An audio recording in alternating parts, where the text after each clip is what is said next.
Welcome to my class.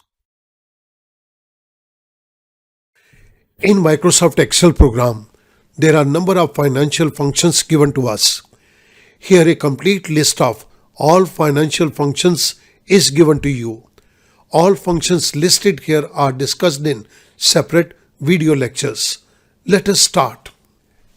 इस particular video lecture के अंदर मैं फाइनेंशियल मैनेजमेंट के अंदर दिए गए फॉर्मूलाज के through present value of an annuity को कैलकुलेट करूंगा.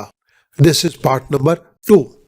इसी के साथ साथ हम एक्सेल के अंदर दिए गए पीवी फंक्शन को भी यूज करेंगे. आइएगा मूव करते हैं एक क्वेश्चन की तरफ. इस पर्टिकुलर एक्सेल शीट के अंदर हमें एक प्रॉब्लम दी गई है. XYZ Limited offers to an employee a reward for his meritorious work. The employee is given two options, that is to receive rupees 1100 now, or second, receive rupees 100 per month for the next 12 months. Which option that employee should choose if the interest rate is 12% per annum?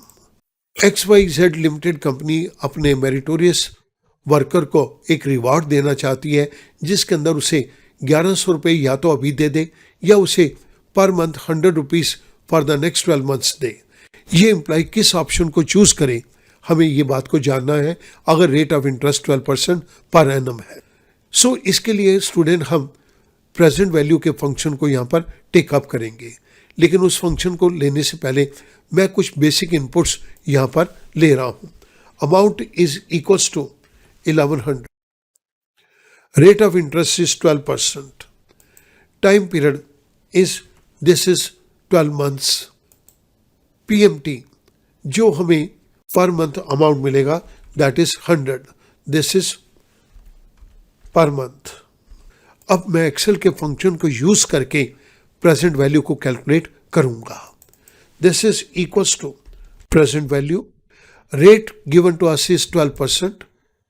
लेकिन ये rate तो per annum का है और payment हमें monthly हो रही है, तो मैं यहां पर इसको 12 से डिवाइड कर दूंगा. Comma. The next is NPER. This is 12 months. इसको हम एज इट इज रहने देंगे. Comma. The next argument is PMT जो अमाउंट रेगुलरली पे किया जाएगा, सो ये हमने इसको माइनस दे दिया C8. कॉमा. 12 महीने के बाद तो ये अमाउंट कुछ भी नहीं होगा, तो ये 0 दे दिया. कॉमा. टाइप के केस के अंदर हर महीने के एंड में मिलेगा, तो मैंने एंड ऑफ द पीरियड को सिलेक्ट किया 0. Parenthesis close. आई प्रेस एंटर.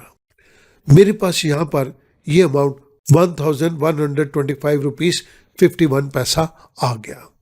अब स्टूडेंट हमने जिस पर्टिकुलर फंक्शन को यहाँ पे यूज किया है वो मैं आपकी रेफरेंस के लिए राइट साइड के ऊपर दे रहा हूँ. फर्स्ट ऑप्शन के अंदर उसे 1100 रुपीज अभी मिलेंगे, लेकिन सेकेंड ऑप्शन के अंदर उसे over a period of time 1125 rupees 51 पैसा मिलेगा. सो इस पर्टिकुलर एम्प्लॉय के लिए सेकेंड ऑप्शन बेनिफिशियल है. इसी चीज को मैं फाइनेंशियल मैनेजमेंट के अंदर दिए गए मैथमेटिकल फार्मूला के थ्रू प्रूव करूंगा. फाइनेंशियल मैनेजमेंट के अंदर हमें प्रेजेंट वैल्यू ऑफ एन्युटी को कैलकुलेट करने के लिए ये एक फार्मूला दिया गया है. पहले मैं इस फार्मूले के कंपोनेंट्स को आपको एक्सप्लेन कर रहा हूं.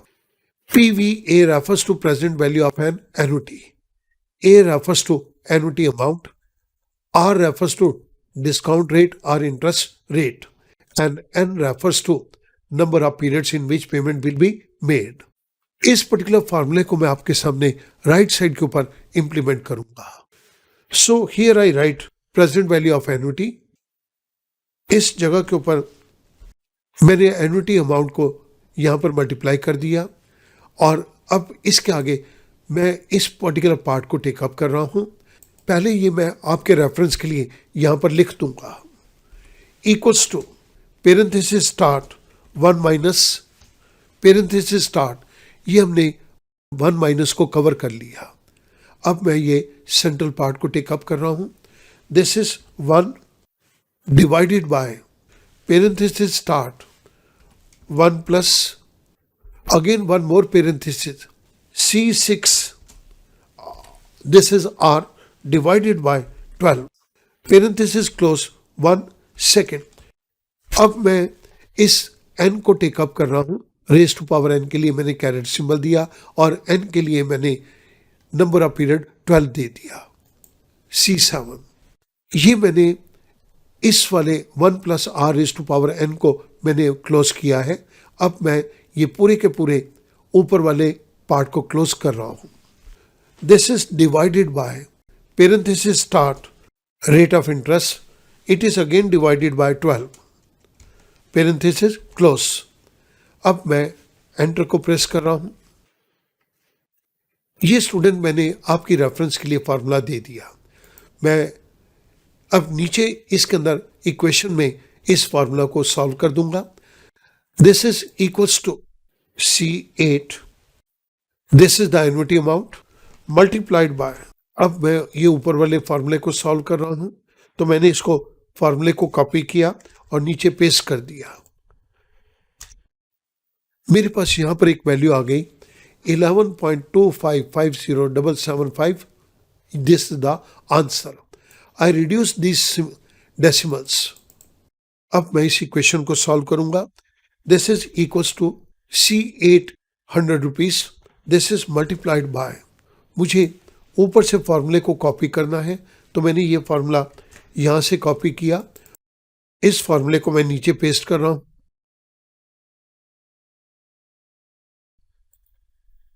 और ये मैं कोमा के सिंबल यहां से हटा रहा हूं।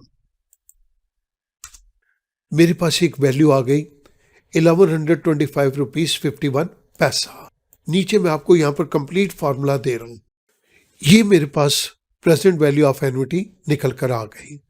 आप देख सकते हैं कि this value matches with the value calculated through Excel. This is in rupees. This was our second method. अब स्टूडेंट मैं इस पर्टिकुलर पार्ट को सेपरेटली टेकअप करूंगा। पहले मैं इसकी इंटरप्रिटेशन दे रहा हूं। This part represents the present value interest factor of an annuity that is PVIFA ऑफ ₹1 receivable at the end of the period over n periods of time discounted at R rate of interest, and this is also termed as PVAF, present value for annuity factor. This above formula can be written in a different way. मैं ये आपके सामने इस फॉर्मूले को लिख रहा हूं। Present value of annuity is equal to annuity amount multiplied by present value interest factor for annuity. R refers to rate and refers to number of period. इन तीनों चीजों को मैं यहां पर एक्सप्लेन कर रहा हूं। PVAF refers to present value of annuity factor.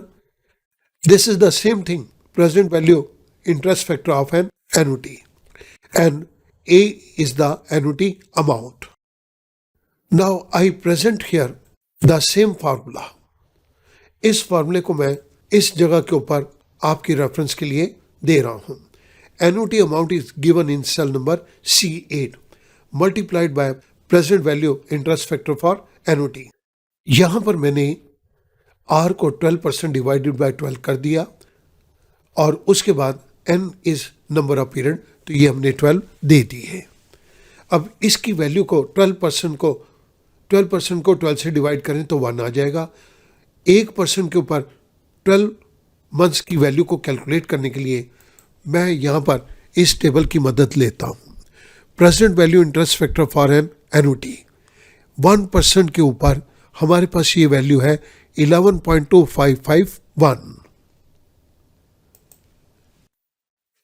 So I put it like this, C8 multiplied by 11.2551।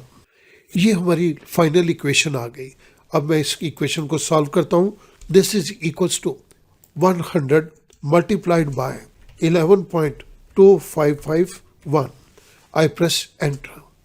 मेरे पास यहां पर ये वैल्यू कैलकुलेट हो गई। This is in rupees. Student, हमने इस पर्टिकुलर अमाउंट को 3 जगह पर कैलकुलेट किया। पहले हमने एक्सेल के फंक्शन के अंदर कैलकुलेट किया, उसके बाद मैथमेटिकल फार्मूला जो कि फाइनेंशियल मैनेजमेंट के अंदर दिया गया है उसको इंप्लीमेंट किया। इसके बाद हमने present value interest factor for annuity table को यूज करके इसके रिजल्ट को डिराइव किया है। अब स्टूडेंट एक इंपॉर्टेंट पॉइंट को नोट करेंगे। If equal cash flow occur at the end of each period, then such an annuity is called as ordinary annuity. ये जो हमें 12 मंथ्स का पीरियड दिया गया है, यहाँ पर हमें पेमेंट हर महीने के एंड में ही होगी। जब ये पेमेंट हर महीने के एंड में होगी, then this is termed as ordinary annuity. और इस पर्टिकुलर केस के अंदर हम एम्प्लॉय को एडवाइस करेंगे कि वो सेकंड ऑप्शन को चूज करें, क्योंकि उसके अंदर प्रेजेंट वैल्यू ज़्यादा है। फर्स्ट ऑप्शन के अंदर तो प्रेजेंट वैल्यू 1100 के इक्वलेंट आएगी, सेकंड ऑप्शन के अंदर ये वैल्यू 1100 से ज़्यादा है। So it is advisable to the employ that he should go for second option. मैं उम्मीद करूंगा this type of question becomes easy to you now. Thank you very much.